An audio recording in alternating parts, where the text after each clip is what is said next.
Баршаңызға сәлем, сіздермен бірге Мадина. Бүгін байқағандарыңыздай тауықтың аяқтарымен дәмді осындай қып-қызыл болып шығатын тауық аяқтарын пісіретін боламыз. Видеоны соңына дейін көреміз, ішінде керемет лайфхактар туралы да айтатын боламын. Ең алдымен бірінші лайфхак, осылай тауықтарды маринаттаған кезде арасын пышақпен міндетті түрде тесіп шығыңыз. Сол кезде маринатыңыз тауықтың ішіне қарай сіңіп, әр тістеген сайын тауық аяқтары өте дәмді болары сөзсіз.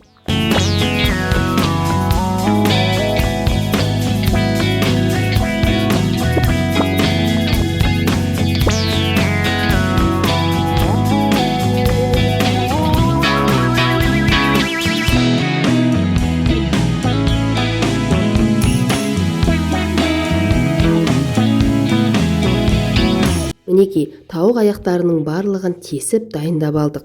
Енді үстіне арнайы дәмдеуіштеріміз саламыз. Ең алдымен қызыл бұрышты осылай салып аламыз.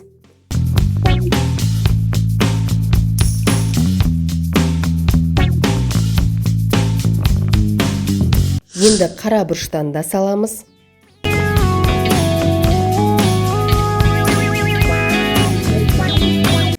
Менде осындай кептірілген чеснок болды. Кептірілген чесноктан жарты ас қасық саламыз.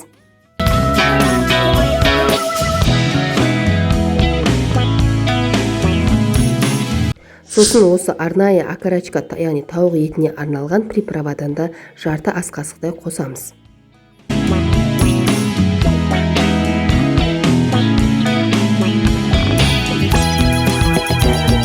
Қызғылт түс және дәмін нығайту үшін мен осындай паприкадан да жарты ас қасықтай қостым.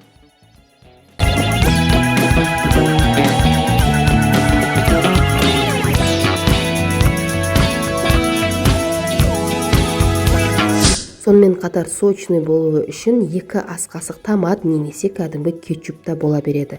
Қоссаңыз дәмі өте керемет болады. Сонымен қатар жарты ас қасықтай осындай ащы бұрыштан қостым мен.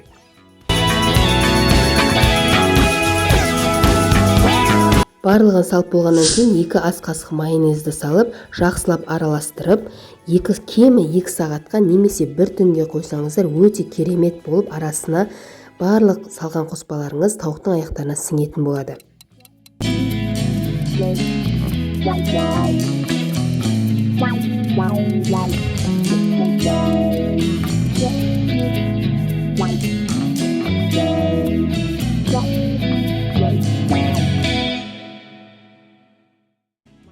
Неге менің дайындаған маринадым 1 түнге қалды, осындай болып суы шықты. Енді осыны жақсылап араластырып, пісіретін табамызға тізіп қойып шығатын боламыз.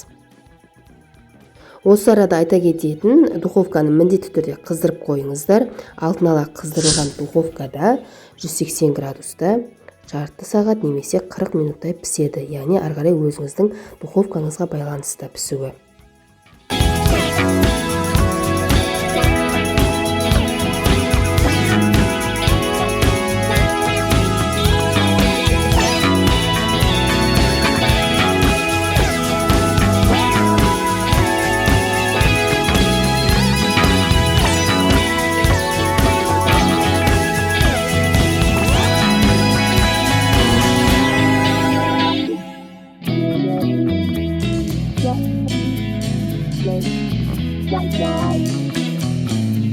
Неге менде тауықтың аяқтары өте қып-қызыл болып, әдемі болып пісіп шықты. Дәмі міндетті түрде күшті болып шығады. Уайымдамай жасап көріңіздер. Дәл осы рецептпен жасап, комментарияға мені белгілеп кетіңіздер. Сонымен қатар келесіде қандай рецепт түсіргенімді қалайсыз, оны да комментарияға жазыңыз. YouTube'дан Мадинадан рецепт деп іздеп тіркеліп алуды ұмытпаңыз. Менімен бірге отбасыңызға дәмді ас пен қуаныш сыйлаңыз.